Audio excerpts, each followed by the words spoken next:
अस्सलाम वालेकुम। आज हम बात करेंगे कंसेप्ट ऑफ वर्शिप के ऊपर। तो फर्स्ट ऑफ ऑल हमें पता होना चाहिए कि जो वर्शिप वर्ड है कहाँ से डिराइव हुआ है। What is the lexicological meaning of worship. तो जो वर्शिप है अरेबिक वर्ड है।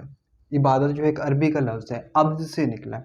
अब्द किसे कहते हैं? गुलाम को। और इससे आबिद, इबादत करने वाला, इबादत गुजार को हम कहते हैं। अगर हम इसकी डेफिनेशन देखें वर्शिप की, तो हम इसको इस तरह डिफाइन कर सकते हैं: द फीलिंग और expression of reverence and adoration for a deity. कि आपके अंदर जो एक फीलिंग है, ये आप एक्सप्रेस कर रहे हो, रेवरेंस और मतलब बड़ा समझ रहे हो, किसी को उसकी तारीफ़ कर रहे हो, किसी डेटी की मतलब आप तारीफ़ कर रहे हो, उसको बड़ा समझ रहे हो और उसकी इबादत कर रहे हो, उसको हम क्या कहते हैं? वर्शिप कहते हैं। Reverence and adoration of a deity is called worship. अब अगला सवाल आता है कि what is the need of worship. हमें इबादत करने की ज़रूरत क्यों पड़ती है, कि ज़रूरत इसकी क्या है? Number one point is spiritual wellbeing. इबादत से इंसान की जो है रूहानी वेलबींग होती है, स्पिरिचुअल वेलबींग होती है, उसकी ज़रूरत होती है इंसान को, इसलिए इबादत की ज़रूरत होती है। फिजियोलॉजिकल हेल्थ के लिए भी ये इम्पॉर्टेंट है वर्शिप। इंसान के जो फंक्शनिंग ऑफ बॉडी है वो भी जो है वर्शिप से क्या होती है, वो प्रॉपरली जो है हमारे बॉडी ऑर्गन जो है वो वर्क करते हैं। फिजियोलॉजिकल हेल्थ के लिए भी इबादत ज़रूरी होती है। Number third is social harmony. मशर्ती तौर पर इंसान को बाइंड करने के लिए, नेशनल कोहेजन के लिए भी जो है इबादत जो है बहुत ही इंपॉर्टेंट रोल प्ले करती है। Number fourth is emotional viability. इंसान को इमोशनली स्टेबल रखती है, इंसान को जो इमोशनल सपोर्ट प्रोवाइड करती है। तो 4 पॉइंट हमने डिस्कस किए कि इबादत की ज़रूरत क्यों पड़ती है। Number 1 for the spiritual wellbeing, number 2 physiological health, number 3 social harmony, number 4 emotional viability. अब हम बात कर लेते हैं कि पर्पज़ क्या होता है इबादत का। Number 1 is personal grooming. Personal grooming is the first point. Number 2 point is social cohesion. जो सोशल कोहेजन है उसके लिए भी इबादत क्या होती है? ज़रूरी होती है। अब पर्सनल ग्रूमिंग से क्या मुराद है? पर्सनल ग्रूमिंग इंसान में क्या पैदा होती है? ह्यूमिलिटी पैदा होती है, आजिज़ इंसान के अंदर पैदा होती है, प्रिजर्वेंस पैदा होती है, मुश्किल मिजाज इंसान के अंदर पैदा होती है, पेशेंस पैदा होती है, पंक्चुअलिटी पैदा होती है, सिंप्लिसिटी पैदा होती है। किस तरह?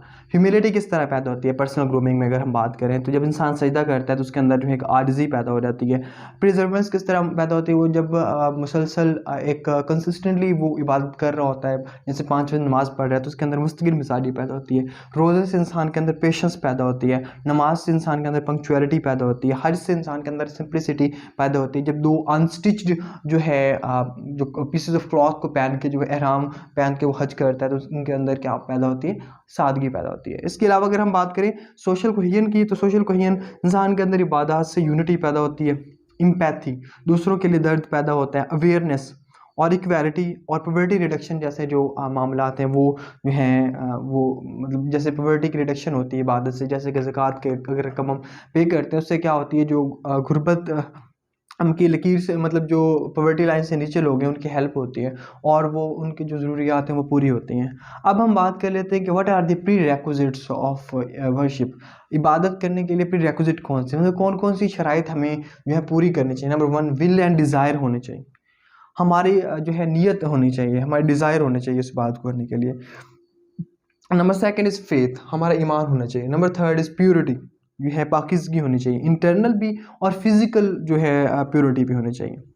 अब इबादत ना 2 तरह की होती हैं, एक को फॉर्मल वर्शिप कहते हैं और दूसरी को इनफॉर्मल वर्शिप होते हैं कहते हैं। अब हम बात कर लेते हैं कि फॉर्मल वर्शिप कौन सी होती हैं, जैसे कि फॉर एग्जांपल नमाज है, रोज़ा है, हज है, ज़कात है, तो ये सारी क्या फॉर्मल वर्शिप के अंदर आ जाती है। जबकि इनफॉर्मल वर्शिप की बात करें तो उसमें स्माइल है, किसी से मुस्कुरा के मिलना जो है ये भी सदका जारी है, मतलब गालें, ये भी सुन्नत रसूल सल्लल्लाहु अलैहि वसल्लम है। ट्रूथफुलनेस है, चैरिटी है, अदल जस्टिस है, ओबीडियंस है, हार्ड वर्क है, जिहाद है, इसके अलावा ब्यूटी ऑफ कंडक्ट है, ये सारी किस चीज़ में आ जाती हैं? इनफॉर्मल वर्शिप के जो है सर्कल में आ जाती हैं।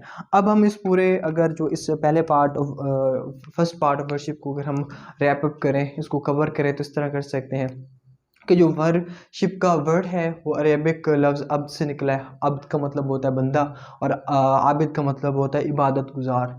इसके अलावा हमने डेफिनेशन की बात की कि reverence and adoration of a deity, तो उसको हम क्या कहते हैं, वर्शिप कहते हैं। ये मैरियम वेबस्टर ने इसकी डेफिनेशन दी है। फिर हमने बात की कि इसकी ज़रूरत क्यों होती है वर्शिप की। नंबर 1, स्पिरिचुअल वेलबींग के लिए जो है इबादत ये ज़रूरी होती है। नंबर 2 हमने बात की फिजियोलॉजिकल हेल्थ के लिए ये इंपॉर्टेंट रोल प्ले करती है। सोशल हार्मनी के लिए इसकी ज़रूरत होती है। इमोशनल विएबिलिटी के लिए हमें इबादत की ज़रूरत होती है। फिर हमने बात की कि पर्पस क्या होता है, पर्सनल ग्रूमिंग, सोशल कोहेन की बात की। पर्सनल ग्रूमिंग में इंसान के अंदर ह्यूमिलिटी पैदा होती है और भी बहुत सी जो अच्छी चीज़ें इंसान के अंदर सिंप्लिसिटी पैदा होती है। फिर हमने बात की कि सोशल कोहेन जो है इससे क्रिएट होता है, एम्पैथी पैदा होती है। फिर रिक्विजिट की बात की तो उसके लिए विल एंड डिज़ायर होना ज़रूरी है बात के लिए, आपका फेथ होना ज़रूरी है, और प्योरिटी ऑफ जो बॉडी है इंटरनली और एक्सटर्नली दोनों तौर पे जो है आपको पाकीज़ा होना लाजमी है। फॉर्मल और इनफॉर्मल वर्शिप की बात की, फॉर्मल में जैसे नमाज रोज़ा हज ज़कात की बात की, इनफॉर्मल में स्माइल की बात की, अच्छे अंदाज में मिलने की बात की, ब्यूटी ऑफ कंडक्ट की बात की, ऑनेस्टी की बात की, ट्रूथफुलनेस की बात की। तो ये सारी जो चीज़ें इनफॉर्मल वर्शिप के अंदर आ जाती हैं। अब हम बात कर लेते हैं कि what are the salient features of Islam, कि जो इस्लाम की नुमायाँ खसूसियात हैं वो कौन कौन सी हैं। तो सबसे पहले जो इसकी नुमायाँ खसूसियत है वो है इस्लामिक कंसेप्ट ऑफ तौहीद। इस्लाम में तौहीद का कंसेप्ट है। सूरतुल इखलास इसमें जो है इसकी बेहतरीन मिसाल है। इसमें जो मेंशन है कि अल्लाह ताला की ज़ात जो है वो एक है और यकता है, ना उसकी कोई औलाद है, ना मतलब वो किसी की औलाद है, और ना इसका कोई शरीक है। इसके अलावा कलमा तैयबा हमारा जो है उसमें मेंशन है, जो हम ला इलाहा इल्लल्लाह मुहम्मद रसूलुल्लाह पढ़ते हैं, उसके अंदर मेंशन है कि अल्लाह ताला की ज़ात एक है और उसका कोई शरीक नहीं है। इसके अलावा अगर हम बात करें तो अल्लाह ताला की ज़ात ने जो है हमारे हमारे ऊपर जो है अकायद जो है हमारे ऊपर नाजिल किए हैं, जिसमें तौहीद है, रिसालत है, आखिरत है, फरिश्ते हैं। तो जो 5 अकायद हैं वो भी अकीदा है तौहीद के बगैर जो है मुमकिन नहीं है। तो इस्लाम के अंदर जो यूनिकनेस है कि इस्लाम के अंदर जो है तौहीद का कंसेप्ट मौजूद है।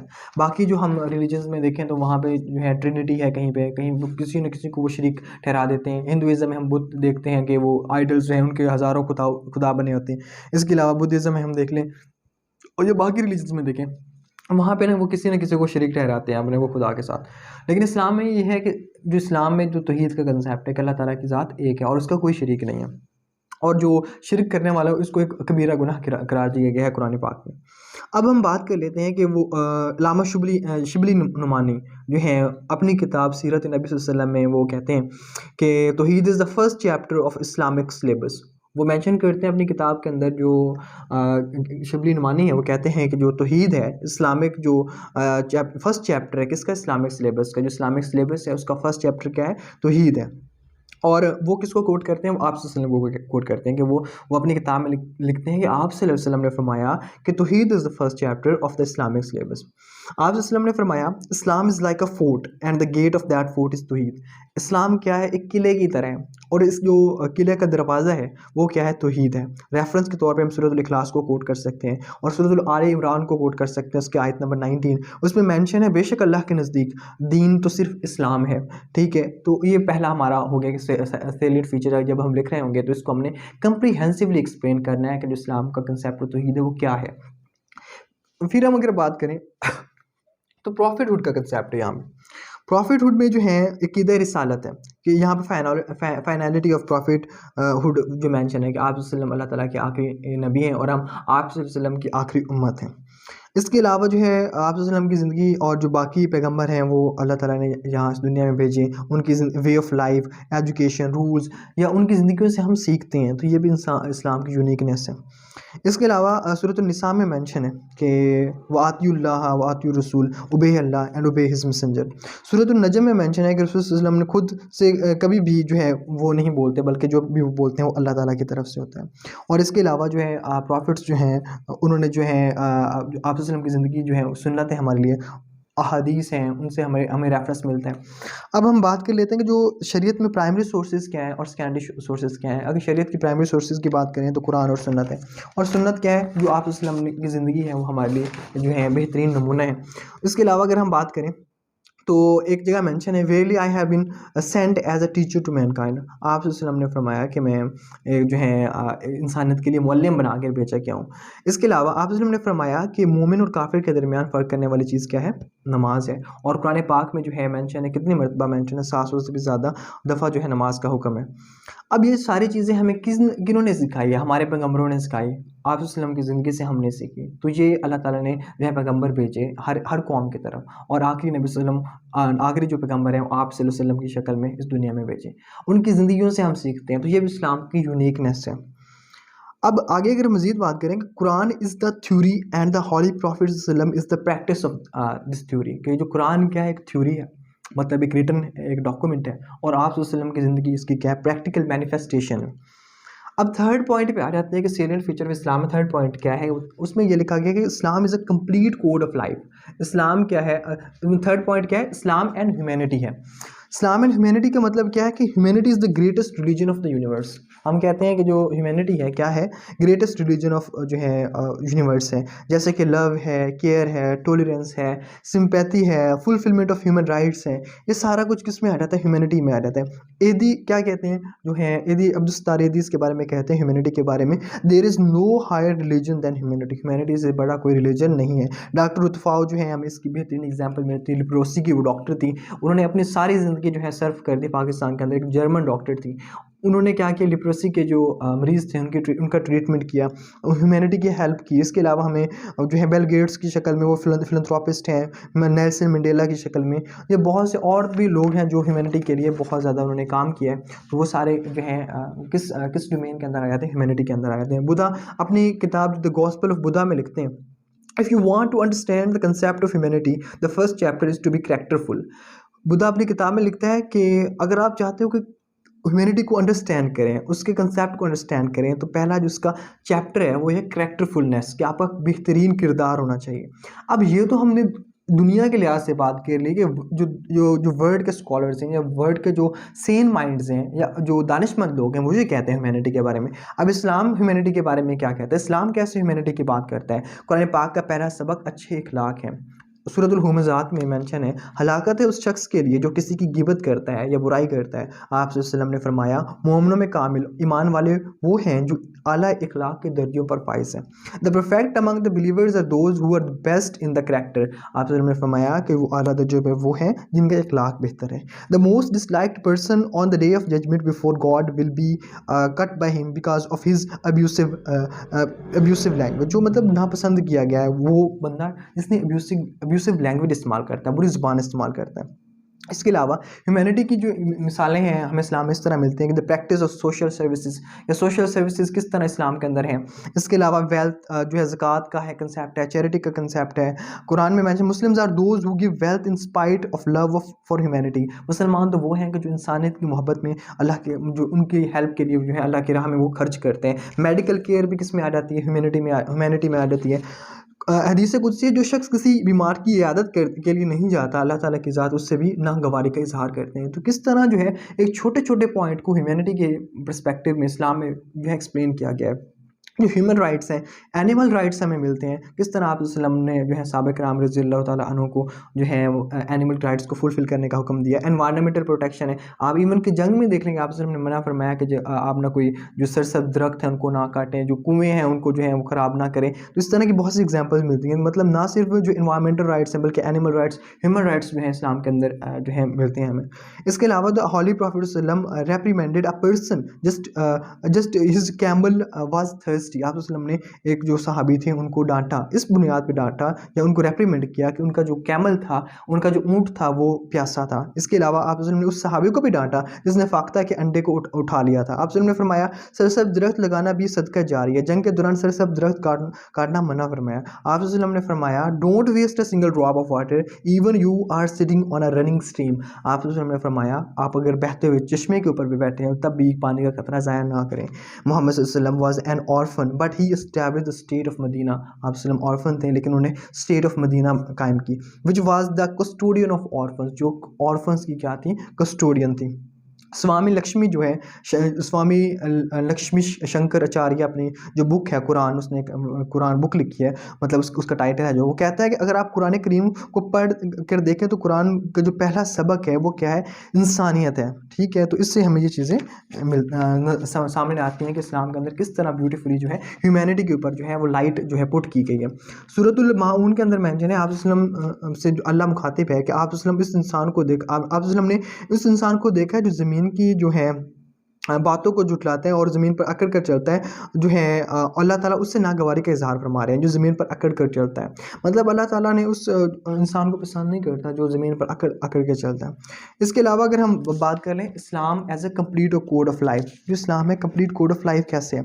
इस्लाम के अंदर हमें हर एंगल से जो है नॉलेज मिलता है, हर एंगल से हमारी जो है रहनुमाई होती है। आप जो पैदा होते हैं, पैदा होने से लेके जब आप पैदा होते हो अज़ान आपके कान में दी जाती है, अपब्रिंगिंग आपकी परवरिश जो है उसके बारे में गाइडेंस है, करैक्टर बिल्डिंग के बारे में मेंशन है।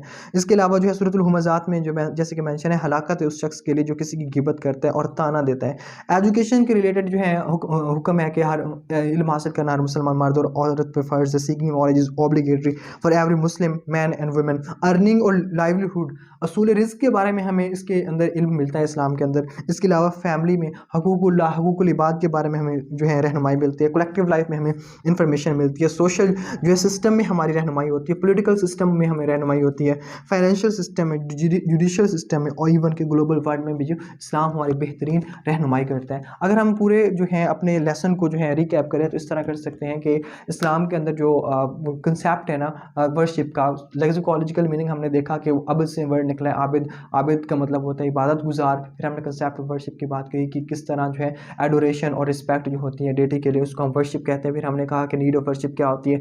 फिर हमने पर्पस ऑफ वर्शिप की बात की। फिर प्री रेक्विजिट के ऊपर हमने जो है डिस्कशन की। फॉर्मल वर्शिप डिस्कस की, इनफॉर्मल वर्शिप डिस्कस की। फिर हमने सेलिएंट फीचर्स पे बात की कि इस्लाम के अंदर किस तरह ब्यूटीफुली जो है तौहीद का कंसेप्ट मौजूद है, प्रॉफिटहुड का कंसेप्ट मौजूद है, ह्यूमैनिटी का कंसेप्ट मौजूद है और इस्लाम एक कंप्लीट कोड ऑफ लाइफ है। किस तरह के एजुकेशन में earning, birth, collective life, social system, political system, judicial, financial and character building and family, तमाम जो पर्सपेक्टिव्स में इस्लाम जो है बेहतरीन एक नमूना है। Islam is the complete code of life.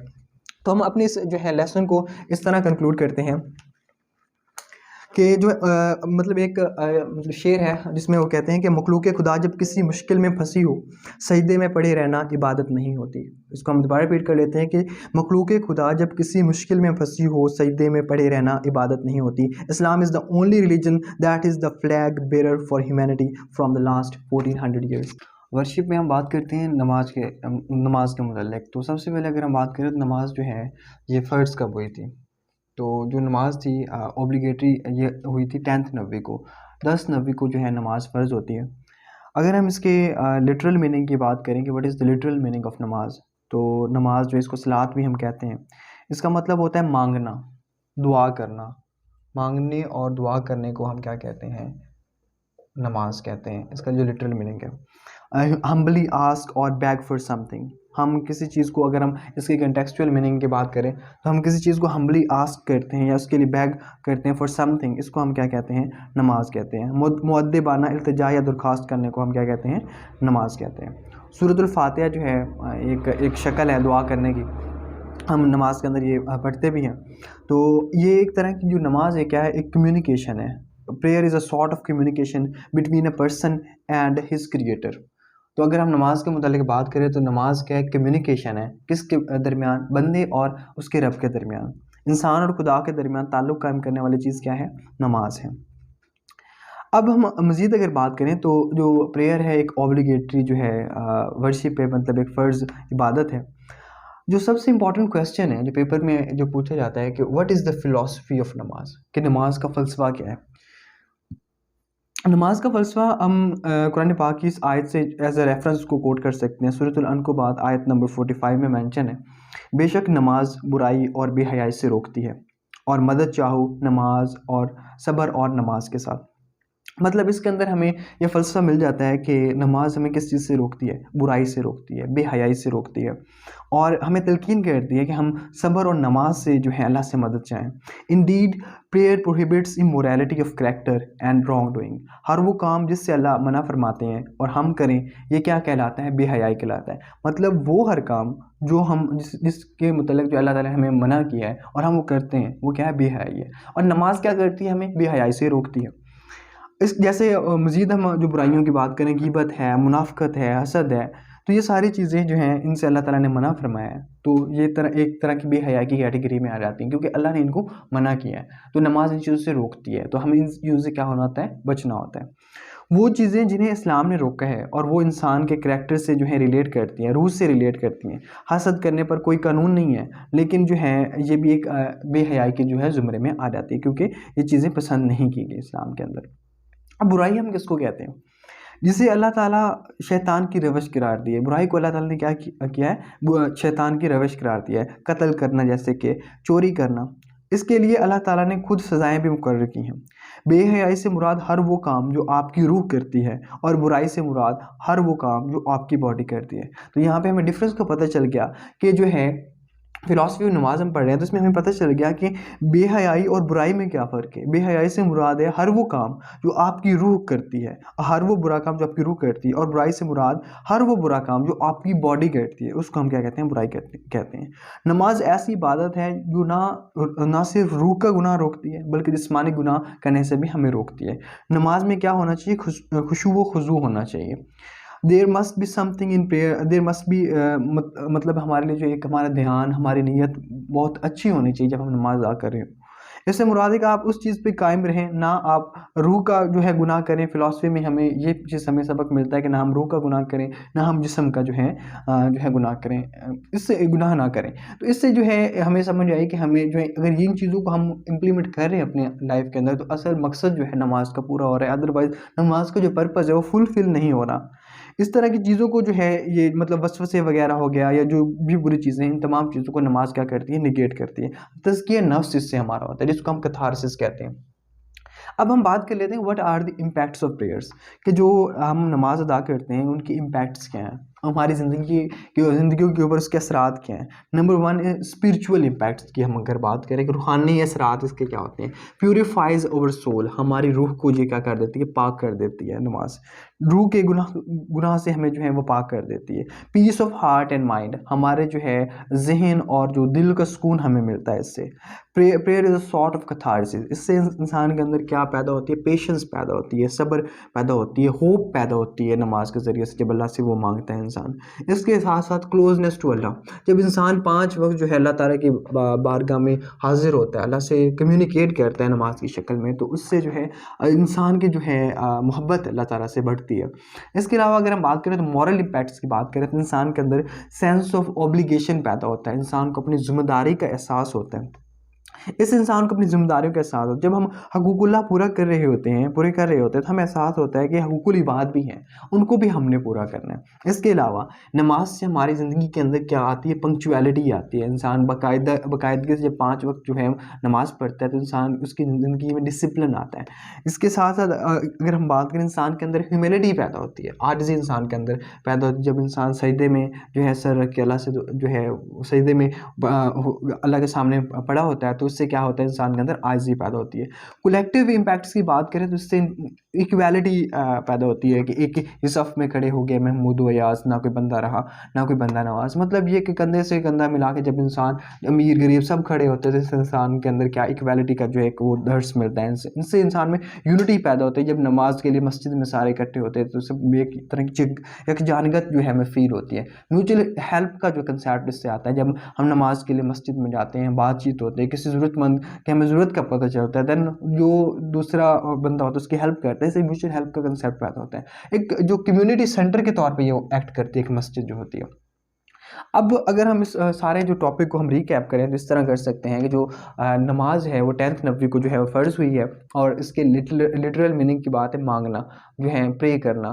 तो इसको सलात भी अरबी ज़ुबान में कहते हैं। कंटेक्चुअल मीनिंग में हमने बात की कि हम्बली बेग समथिंग, मतलब कोई जो है हम इल्तिजा करते हैं अल्लाह के सामने, तो उसको हम क्या कहते हैं, नमाज कहते हैं। फ़िलॉसफी ऑफ नमाज की हमने बात की कि नमाज हमें क्या करती है, बेहयाई और बुरे कामों से रोकती है इंसान। फिर हमने बात की कि इम्पैक्ट्स क्या हैं प्रेयर्स के, उसमें हमने स्पिरिचुअल इम्पैक्ट्स की बात की कि हमारी रूह को भी ये पाक करती है। पीस ऑफ माइंड और हार्ट का एक सबब है, इंसान के अंदर पेशेंस पैदा करती है। क्लोजनेस टू अल्लाह जो है इंसान के अंदर जो है ये इंसान अल्लाह के करीब हो जाता है। मॉरल इम्पैक्ट्स की बात की, इंसान के अंदर जो है सेंस ऑफ ऑब्लिगेशन पैदा हो जाती है, पंक्चुअलिटी पैदा होती है, डिसिप्लिन पैदा होता है, ह्यूमिलिटी पैदा होती है। कलेक्टिव इम्पैक्ट्स की बात की तो इक्वालिटी इंसान के अंदर, यूनिटी पैदा होती है, म्यूचुअल हेल्प जो है वो पैदा होती है, और एज अ कम्युनिटी सेंटर जो है वो एक्ट कंडक्ट करती है जो एक जो मस्जिद के अंदर ये। सो this is all about prayers. Hope so ये टॉपिक आप लोगों को समझ आ गया होगा। आज हम बात करते हैं ज़कात के ऊपर। तो वर्शिप में हमने पहले नमाज की बात की, तो आज हम ज़कात के ऊपर बात करते हैं। ज़कात जो है सबसे पहले ये फ़र्ज़ कब हुई थी? तो 2 हिजरी को ये फ़र्ज़ हुई थी। 2 AH को ज़कात जो है वो ऑब्लिगेटरी वर्शिप जो है उसके तौर पे मुसलमानों के ऊपर जो है वो फ़र्ज़ हो गई थी। अब हम बात करते हैं कि ज़कात का मतलब क्या है? What is the literal meaning of zakat? Literal meaning क्या है ज़कात का? ज़कात का मतलब होता है तज़किया करना या पाक करना होता है। इसका मतलब होता है टू प्यूरिफ़ाई। इसका मतलब नशो-नुमा पाना भी होता है। किसी चीज़ को पाक करना उसको हम क्या कहते हैं? ज़कात कहते हैं। अब कॉन्टेक्सचुअल मीनिंग की बात कर लेते हैं कि what is the contextual meaning of zakat. तो जो ज़कात है purification of wealth and belongings, जो हम अपनी वेल्थ और बिलोंगिंग को प्यूरिफाई करते हैं इसको हम क्या कहते हैं? ज़कात कहते हैं। ज़कात इज़ एन ओब्लिगेटरी वर्शिप। ज़कात क्या एक ओब्लिगेटरी वर्शिप है। ज़कात एक फ़र्ज़ इबादत है। इस्लाम में कोई ऐसी इबादत नहीं जो बाय फ़ोर्स कराई जा सके सिवाय ज़कात। ज़कात ऐसी इबादत है जिन्होंने ज़कात नहीं दी उसके खिलाफ जो है जिहाद हज़रत अबू बकर सिद्दीक़ रज़ियल्लाहु तआला अन्हु ने किया था। ज़कात से इनकार करने वालों के खिलाफ हज़रत अबू बकर सिद्दीक़ रज़ियल्लाहु तआला अन्हु ने जिहाद का ऐलान किया था। मतलब ये बाय फ़ोर्स भी जो है इम्प्लीमेंट करवाना लाज़मी है। अब हम बात कर लेते हैं कि what is the philosophy of zakat? ज़कात की फ़िलॉसफ़ी क्या है? हमें ज़कात क्यों देनी चाहिए? इसकी ज़रूरत क्या है? तो हम सबसे पहले हमें पता होना चाहिए कि इस्लाम जो है एक इस्लामिक स्टेट कैसी होनी चाहिए? वेलफेयर स्टेट होनी चाहिए। और वेलफेयर स्टेट कब होती है? जब जो है बेसिक नेसेसिटीज़ पूरी हो रही हों। रोटी, कपड़ा, मकान जो है उसका वो फुलफ़िल हो रही हैं वो ज़रूरियात। सर्कुलेशन ऑफ़ वेल्थ हो रही हो। तो कुरान पाक में जैसे कि इरशाद है तुम अपनी औलाद को मुफ़लिसी के डर से कत्ल ना करो।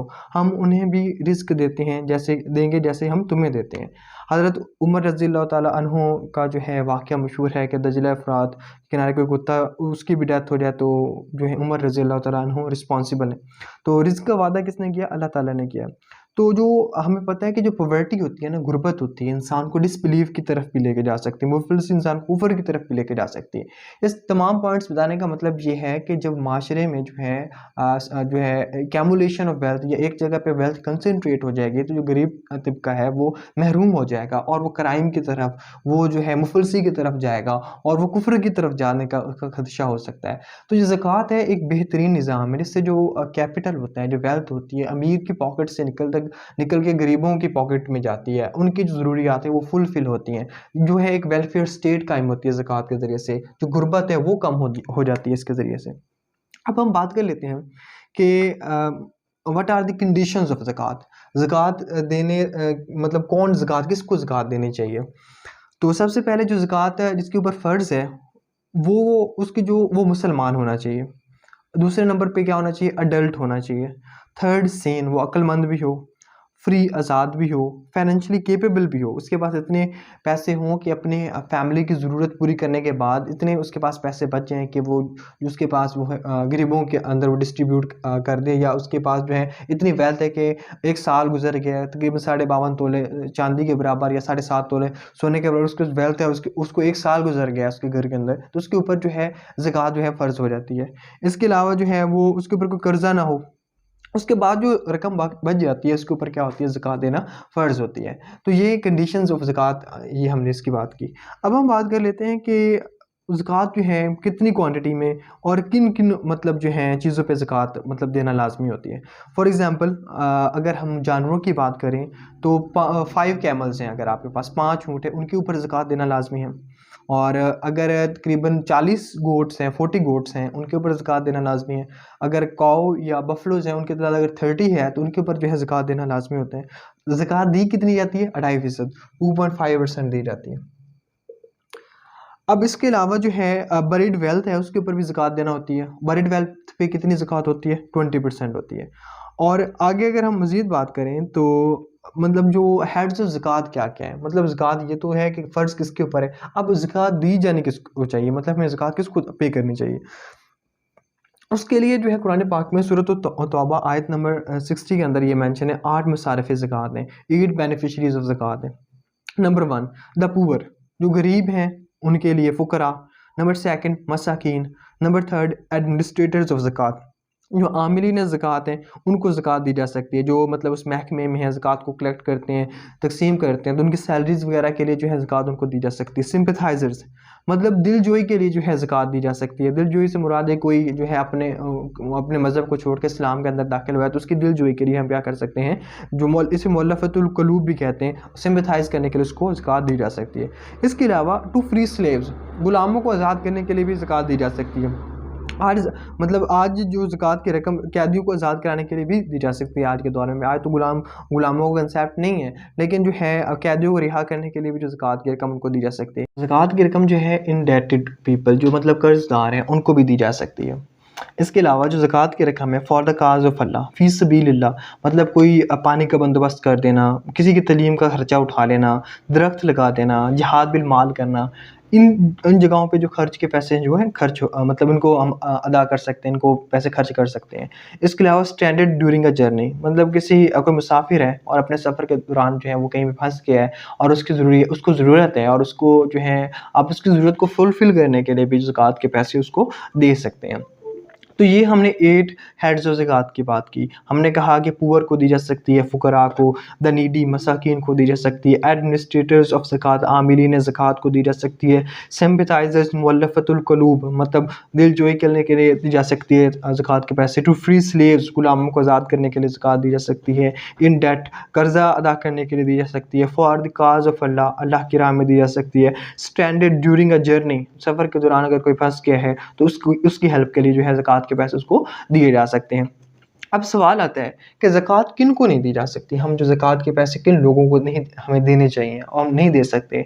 पेरेंट्स, वालिदैन को नहीं दे सकते, ग्रैंड पेरेंट्स अपने जो हैं मतलब लगा लें कि दादा-दादी, नाना-नानी इन लोगों को जो है आप ज़कात के पैसे नहीं दे सकते।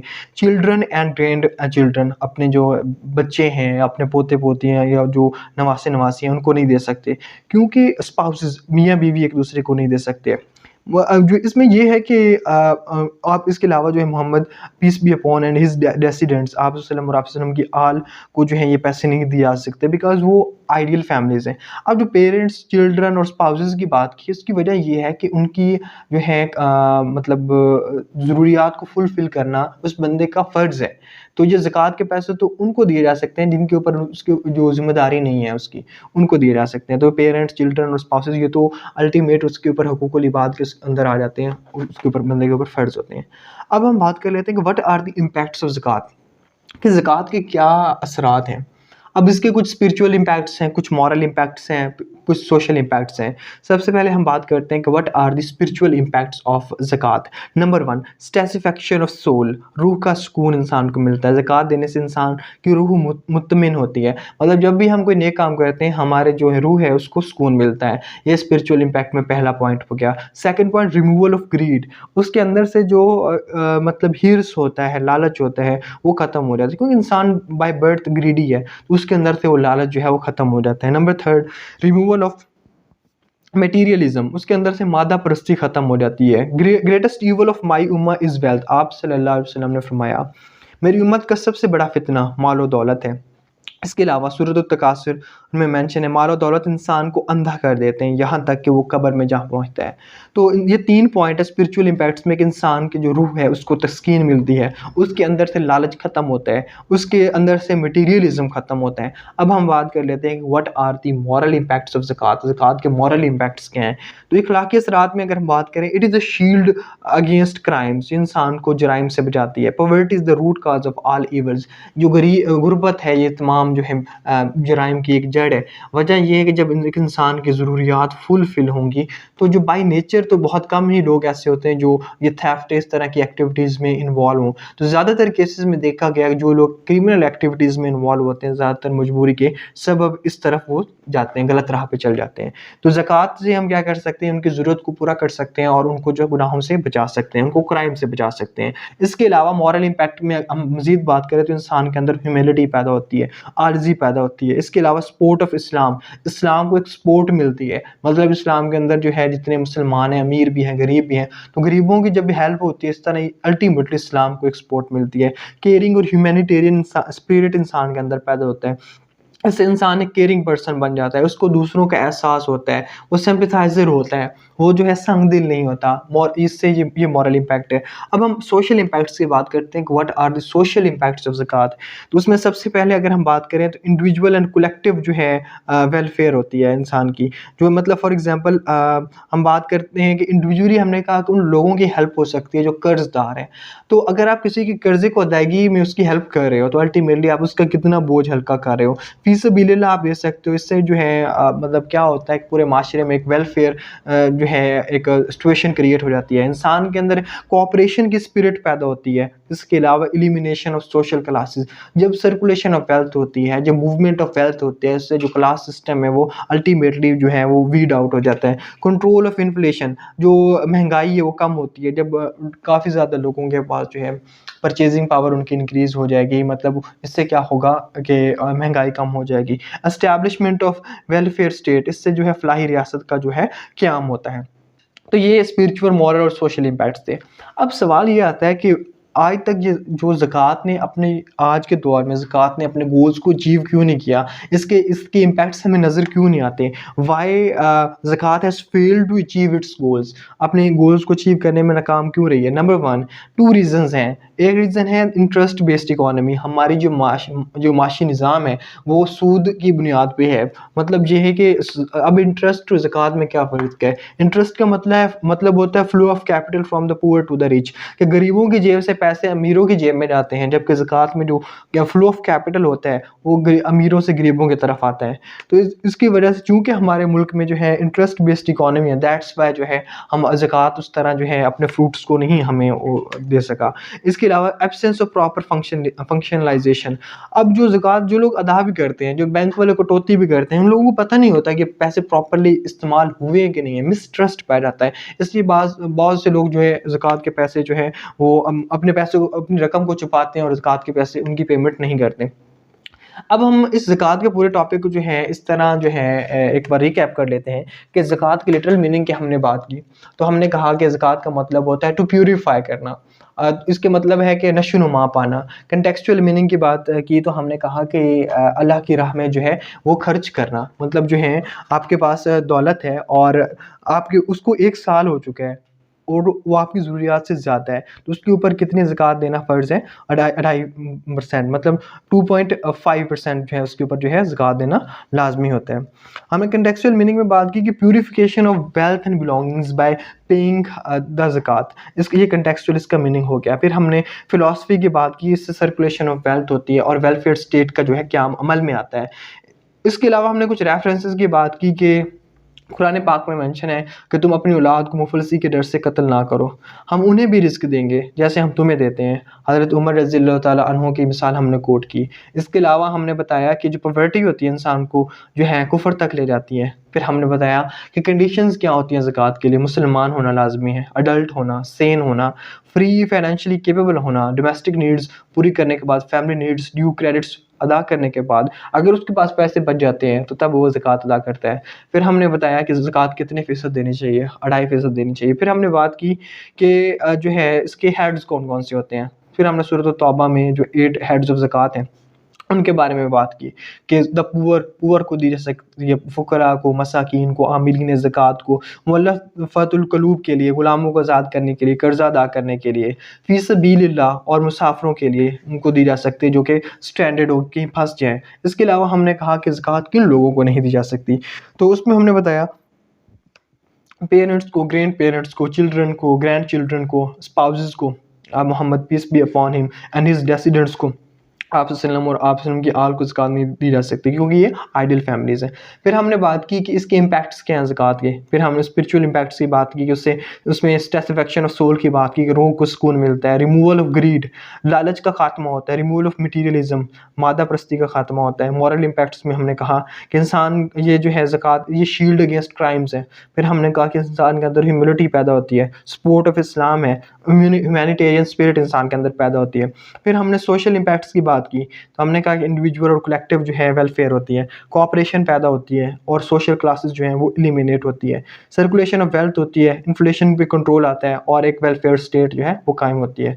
लास्ट पे हमने बात की कि आज तक जो ज़कात ने अपने जो गोल्स को अभी इस दौर में अचीव क्यों नहीं किया, तो हमने कहा क्योंकि नंबर 1 रीज़न है इंटरेस्ट बेस्ड इकोनॉमी है, नंबर 2 हमने कहा कि एब्सेंस ऑफ प्रॉपर फंक्शनलाइजेशन।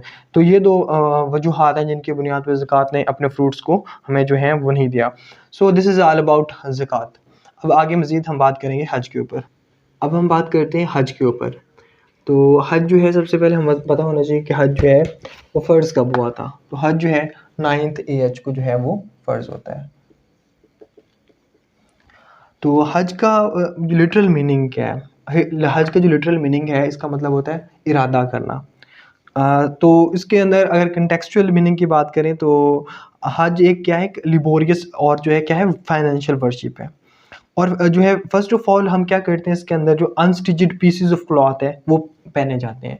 तो इसका मतलब है कि अल्लाह ताला की रज़ा के लिए अल्लाह ताला के घर का जो है आप ज़ियारत करना है, इसको हम क्या कहते हैं, उसके लिए इरादा करना या उसकी जो है ज़ियारत करना उसको हम क्या कहते हैं, हज कहते हैं। ये एक फाइनेंशियल और क्या है मतलब लिबोरियस वर्शिप है। इसके अंदर आपकी फ़िज़िकल जो आप मशक्क़त भी कर रहे होते हैं और इसके साथ-साथ जो है आपके जो है फाइनेंशियली भी आप पे कर रहे होते हैं।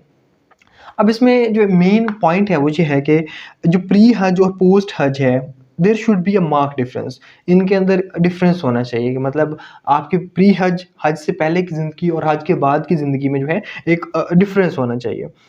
क्योंकि अल्लाह ताला जो है इंसान को जो है हज के ज़रिए से गुनाहों से पाक करना चाहता है। तो अगर उसमें वो डिफरेंस क्रिएट हो जाता है देन उसकी हज जो है अल्टीमेटली ये इसकी निशानी है कि उसकी हज जो है वो कबूल हो गई है। अब हम बात कर लेते हैं कि हज के जो है फ़राइज़ कौन-कौन से हैं? What are the mandatory points of हज के फ़राइज़ हज कौन-कौन से हैं? अगर फ़राइज़ हज की बात करें तो 3 हैं।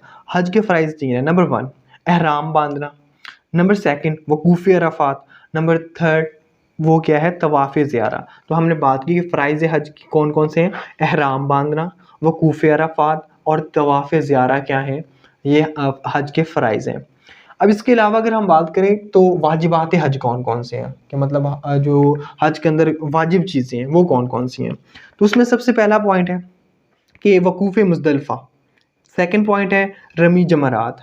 इसका मतलब होता है रमी जमरात का मतलब होता है स्टोनिंग जो है वो पेबल्स वगैरह जो होते हैं ना, स्टोनिंग टू पिलर्स जो मतलब पत्थर कंकरियाँ मारते हैं। इसके अलावा जो है नंबर 3 पॉइंट इज़ कुर्बानी, नंबर 4 इज़ हल्क या तकसीर, मतलब बालों को कुछ कम करना। ख़वातीन में जो है बालों को कम करना होता है और मेल्स के अंदर जो होता है हेड को शेव कर दिया जाता है। इसके अलावा जो है सही करना, मतलब 7 चक्कर लगाना सफ़ा और मरवा के दरमियान, और तवाफ़े विदा, ये जो है छठा पॉइंट है। ये इसके क्या है 6 वाजिबात हैं। फ़राइज़ में हमने बात की कि उसमें फ़राइज़ में जो चीज़ें शामिल हैं उसमें हमने कहा एहराम बाँधना, वकूफ़ अराफ़ात और तवाफ़ ज़ियारा। वाजिबात में हमने बात की कि वकूफ़ मुज़दलिफ़ा, रमी जमरात, कुर्बानी, हल्क या तकसीर, सई और तवाफ़ विदा। ये क्या है इसके वाजिबात हज हैं। अब हम बात कर लेते हैं कि हाउ टू परफ़ॉर्म हज। इसको कहते हैं मनासिक हज, कि हज को परफ़ॉर्म कैसे करना चाहिए। इसमें ये होता है कि 8 ज़िलहिज्जा को जो है मक्का में एहराम पहनना होता है फॉर हज। अब जो मक्का में जब पहुँचते हैं तो उसमें क्या 8 ज़िलहिज्जा को क्या किया जाता है, एहराम पहना जाता है। और यहाँ से पहनकर वो जो है पहन जाते हैं, वहाँ उम्रे का भी होता है। अगर उम्रा वो करना चाहे तो उम्रा भी कर सकते हैं। अब हम एक पॉइंट जो है यहाँ पे जो मिस कर गए हैं वो ये है कि इसकी टाइप्स कौन-कौन सी हैं हज की। हज की 3 टाइप्स हैं। उसमें जो है हज तमत्तु है एक, नंबर 2 है हज इफ़राद, नंबर 3 है हज किरान। अब हज तमत्तु जैसे कि पाकिस्तान है, जहाँ से लोग जाते हैं वो कौन सी हज करते हैं, हज तमत्तु। हज इफ़राद जो है वो है कि मक्का के रहने वाले लोग जो परफ़ॉर्म करते हैं उसे हज इफ़राद कहते हैं। और हज किरान क्या होता है, आप यहाँ से गए हैं और मतलब वहाँ पे जो है आप एक ही इहराम में उम्रे और हज को जो है अदा करते हो तो इसको कहते हैं हज किरान कहते हैं। तो 3 इसकी टाइप्स हैं, हज तमत्तु, हज इफ़राद, हज किरान। अब इसका जो है मनासिक हज की बात कर रहे थे, तो हमने बात की कि 8 ज़िलहज्जा को आप एहराम बांधते हैं, फिर मिना जाते हैं, फिर अरफात, फिर मुज़दलिफ़ा, वहाँ पेबल्स कलेक्ट करते हैं, फिर जो है मगरिब और इशा के वक़्त चुन लेते हैं और ज़ोहर और असर जो है आप इकट्ठे अदा करते हैं, फिर मिना की तरफ वापस आते हैं। फिर इसी तरह 9 ज़िलहज्जा को और फिर अरफात आते हैं, मुज़दलिफ़ा, और देन 10 ज़िलहज्जा को जो है वो आप वहाँ पहुँचते हैं। तो उसके अलावा 10 ज़ुल्हिज्जा को जो है आप वकूफ़े जो है अरफात करते हैं, वकूफ़े मुज़दलिफ़ा होता है। एक पिलर पे जो है 7 जो है कंकरियाँ मारते हैं, जो है इसके अलावा जो है कुर्बानी करते हैं, हल्क या तकसीर का जो चौथा पॉइंट होता है। अब मीना से आप मक्का जाते हैं और 10 ज़िलहज्जा को जो है तीसरा फ़र्ज़ जो है, जिसे कहते हैं तवाफ़ ज़ियारा, वो करते हैं, मतलब 7 चक्कर काबा के लगाते हैं और सही करते हैं, सफ़ा और मरवा के दरमियान 7 चक्कर लगाते हैं और 11 ज़िलहज्जा को फिर जो है रमी करते हैं, 3 पिलर्स पे 7 जो है कंकर मारते हैं। इसके अलावा फिर 12 ज़िलहज्जा को फिर 3 पिलर्स पे जो है आप स्टोनिंग करते हैं और 13 ज़िलहज्जा को फिर जो है बाकी जो कंकरियाँ हैं वो उसको स्टोनिंग करते हैं और छठे फिर लास्ट सेकंड लास्ट पे जो है मतलब लास्ट पे क्या करते हैं, तवाफ़ विदा करते हैं। ये उस दिन जब मक्का से जाने लगे जद्दा से, उस वक़्त क्या करते हैं, तवाफ़ विदा करते हैं। और अगर आपका जो है हज कबूल है तो उसको क्या कहेंगे, हज मबरूर कहते हैं, मतलब नेकियों से भरा हुआ हज। अब एक जो मेन पॉइंट है वो ये है कि हज के असरात क्या हैं, what are the impacts and what are the advantages of हज। हज के जो हैं फ़वाइद क्या है। नंबर 1, मोहब्बत व इताअत इलाही का फ़रोग़। हज हज से इंसान के अंदर क्या पैदा होता है, मोहब्बत व इताअत इलाही का फ़रोग़ होता है। जो शख्स खुलूस नियत से हज का सफ़र इख्तियार करता है, उसके दिल में अल्लाह से प्यार की ऐसी शम्मा रोशन हो जाती है कि उसके क़ल्ब को गलाज़तों से पाक करके हिदायत से मुनव्वर कर देती है। फिर वो मोहब्बत इताअत इलाही के जज़्बे के तहत अमली तौर पर कुर्बानी देने के लिए हर वक्त तैयार नज़र आता है। दूसरा जो इसका फ़ायदा है, अल्लाह की इबादत का हकीकी फ़हम। अब इबादत इलाही में तासीर के लिए ज़रूरी है कि इंसान इबादत के मफ़हूम और मकसद से आगाह हो। हज में नमाज, रोज़ा और ज़कात की मुख्तलिफ़ कैफ़ियत बैक वक्त यकजा हो जाती हैं, जो अल्लाह की इबादत का हकीकी फ़हम पैदा करने और इसे फ़रोग़ देने में अहम किरदार अदा करती हैं। इस तरह इंसान को अपने रब की जो इबादत का ढंग आ जाता है। थर्ड जो इसका फ़ायदा है, जज़्बा व इसार का फ़रोग़। जज़्बा व इसार खुदगर्ज़ी, लालच और ज़हनी पस्ती को ख़त्म करता है। जज़्बा इसार के फ़रोग़ के लिए बेहतरीन तरबियती कोर्स है। हज के अय्याम में बंदा हर लम्हा इसार व कुर्बानी का अमली मुज़ाहिरा करता है। चौथा जो इसका फ़ायदा है, ज़ब्त नफ्स की तरबियत। एहराम बांधते ही बंदे पर कई हलाल अशिया मुकर्रर मुद्दत तक हराम हो जाती हैं। वो इन अशिया की तरफ मैलान रखते हुए भी हुक्म इलाही के तहत इनसे परहेज़ करता है। यूँ ज़ब्त नफ्स का जो अमली मुज़ाहिरा करता है और इस तरह हज ज़ब्त नफ्स के लिए भी बेहतरीन तरबियत है। इसके अलावा सादगी की तरबियत। हज से इंसान में सादगी की सिफ़त पैदा होती है। फ़ुज़ूल खर्ची, फ़ख्र व गुरूर से बचाता है हज। हज के दौरान एहराम बाँधना, खुशबू से परहेज़ करना, शिकार से बाज़ रहना जैसे अमूर इंसान में सादगी को फ़रोग़ देते हैं। इसके अलावा इसका जो छठा फ़ायदा है वो मसावात का फ़रोग़ है। हज के मौके पर दुनिया के हर कोने से आए हुए बंदगाने इलाही एक ही लिबास में, एक ही इमाम की इक़्तिदा में, एक ही मकसद के तहत जो है मतलब सारे उसके पीछे जो हैं वो नमाज़ अदा करते हैं। ऐसी मिसाल दुनिया के किसी भी कोने में देखना नामुमकिन है। ये दीन इस्लाम ही है जिसके मानने वाले रंग, नस्ल, इलाके, ज़ुबान और अमारत व गुर्बत के मस्नूई इम्तियाज़ से बालातर होते हैं और हज के मौके पर इसका बेहतरीन अमली इज़हार करते हैं। जैसे कि इक़बाल रहमतुल्लाह अलैह ने फ़रमाया, बंदा साहिब वो मोहताज व गनी एक हुए, तेरी सरकार में पहुँचे तो सभी एक हुए। इसके अलावा सातवां और आखिरी इसका फ़ायदा last but not the least, इत्तेहाद आलम इस्लाम। हज इत्तेहाद आलम इस्लाम के लिए बेहतरीन मौके फ़राहम करता है। इस्लामी ममालिक को इस सालाना इज्तिमा से इस्तिफ़ादा करते हुए इत्तेहाद इस्लामी को फ़रोग़ देना चाहिए। अफ़राद की तरह हुकूमतें भी इत्तेहाद का अमली मुज़ाहिरा करें। हज हकीकत इत्तेहाद आलम इस्लाम के फ़रोग़ देने का बेहतरीन नमूना है। तो ये सारा जो टॉपिक हमने जिस पे बात की वो हज था। अब इस पूरे टॉपिक को हम क्या कर लेते हैं, एक बार रिपीट कर लेते हैं, रिवाइज़ कर लेते हैं ताकि हमारे माइंड में जो है वो पॉइंट्स रह जाएँ। हमने सबसे पहले बात की कि हज का लिटरल मीनिंग क्या होता है। इसका मतलब जो है इरादा करना होता है। हज फ़र्ज़ कब हुआ, 9 AH को जो है हज क्या हो रहा है, फ़र्ज़ हो रहा है। फिर हमने बात की कि जो है इसके अंदर अनस्टिच्ड जो पीसेस ऑफ क्लॉथ हैं और उसको पहन के जो है हज को परफॉर्म किया जाता है, एहराम बांधा जाता है। फिर हमने बात की कि मनासिक हज की, हमने बात की मनासिक हज में हमने कहा एहराम बांधना, वकूफ़ अरफ़ात, तवाफ़ ज़ियारा। वाजिबात हज की बात की तो उनमें हमने कहा वकूफ़ मुज़दलिफ़ा, रमी जमरात, थर्ड पे कुर्बानी, फोर्थ हल्क या तकसीर, पाँचवां सही और सातवां क्या है तवाफ़ विदा पर बात की। हमने फिर बात की हाउ टू परफॉर्म हज, हज को परफॉर्म कैसे करना चाहिए। मनासिक हज की बात की कि 8 ज़िलहिज्जा को आप एहराम बांधते हैं और यहीं से आप जो क्या करते हैं, आप अगर उम्रा करना चाहते हैं उम्रा भी आपका हो सकता है। हज की 3 इक़साम हमने कहा कि हज तमत्तु, हज इफ़राद, हज किरान। तो 8 ज़िलहिज्जा एहराम पहना, मिना गए, अरफ़ात गए, वहाँ पे जो इसके अलावा मस्जिद निमरा है वहाँ पे दूसरा फ़र्ज़ अरफ़ात के अंदर ज़ोहर और असर वहाँ इकट्ठी पढ़ी आपने। मुज़दलिफ़ा गए, मुज़दलिफ़ा में मगरिब और इशा के वक़्त आप पेबल्स को कलेक्ट कर लेते हैं। फिर आप जो है 10 ज़ुल्हिज्जा को जो रमी मतलब करते हैं, फिर वकूफ़ मुज़दलिफ़ा और एक मतलब एक ही पिलर पे आप जो है रमी जो है करते हैं, स्टोनिंग करते हैं, फिर कुर्बानी करते हैं वहाँ पे, हल्क़ तकसीर वहाँ पे होती है। अब मीना से मक्का जाएँगे और 10 ज़िलहिज्जा को तवाफ़ ज़ियारा करेंगे, तीसरा फ़र्ज़ है। और फिर जो है सफ़ा और मरवा के दरमियान जो है 7 चक्कर लगाएँगे और 11 ज़िलहिज्जा को फिर वो 3 पिलर्स पे जो है आप स्टोनिंग करेंगे। फिर 12 ज़िलहिज्जा को फिर 3 पिलर पे स्टोनिंग करेंगे और 13 ज़िलहिज्जा को फिर जो है स्टोनिंग करेंगे और फिर तवाफ़ विदा करेंगे। और इस दिन जब मक्का से जाने जब जिस दिन आप मक्का से जाने लगे उस दिन क्या करेंगे तवाफ़ विदा करेंगे। और अगर आपका जो हज है वो कबूल हो गया तो उसको हम क्या कहेंगे हज मबरूर कहेंगे। फिर हमने बात की कि हज के फ़वाइद क्या हैं। हज के फ़वाइद में सबसे पहले हमने कहा कि मोहब्बत व इताअत इलाही का फ़रोग़ होता है, इससे अल्लाह की इबादत का हकीकी फ़हम पैदा होता है, जज़्बा व इसार का फ़रोग़ होता है, ज़ब्त नफ्स की तरबियत मिलती है इंसान को, मसवात का फ़रोग़ इससे मिलता है, इत्तेहाद आलम इस्लाम का दर्स हमें मिलता है। तो इस ये सारे जो हैं हज के फ़वाइद हैं। सो दिस इज़ ऑल अबाउट हज। होप सो ये टॉपिक आप लोगों को समझ आ गया होगा। Thank you.